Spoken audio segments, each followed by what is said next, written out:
Hello everyone! Pasyal tayo sa Revelstoke sa British Columbia kung saan nag-ride kami ng tram papuntang itaas at nag-go-kart kami papuntang ibaba.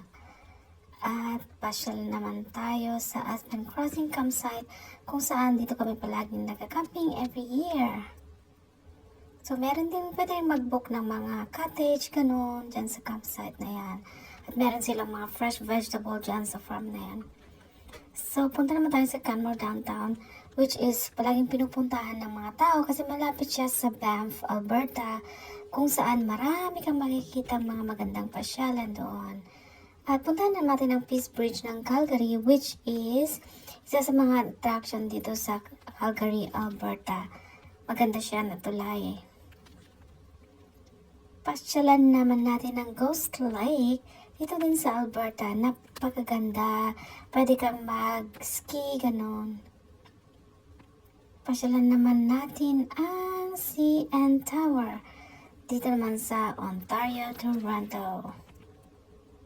Diyan, nasa taas kami yan sa observation deck. Makikita mo maganda.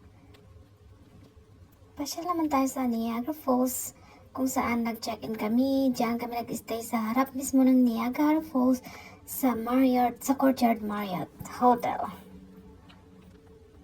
At napunta rin kami sa Ripley's Aquarium kung saan makikita mo ang iba't ibang uri ng isda sa mga naglalakihang mga aquarium. Super nakaka-amaze siya kasi doon mo makikita na marami palang isdang sobrang di mo pa nakikilala. Puntahan naman ang Enchanted Forest dito sa may BC. Yung forest, ginawa nila ng mga maraming design.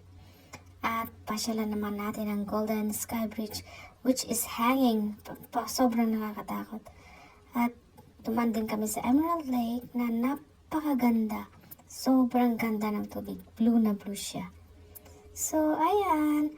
Pagkatapos nyo, dumaan din kami sa Takaka Falls na isa sa mga attraction din dyan. Napakagandang falls niyan. Pagkatapos niyan, daan ulit kami sa Golden Sky Bridge.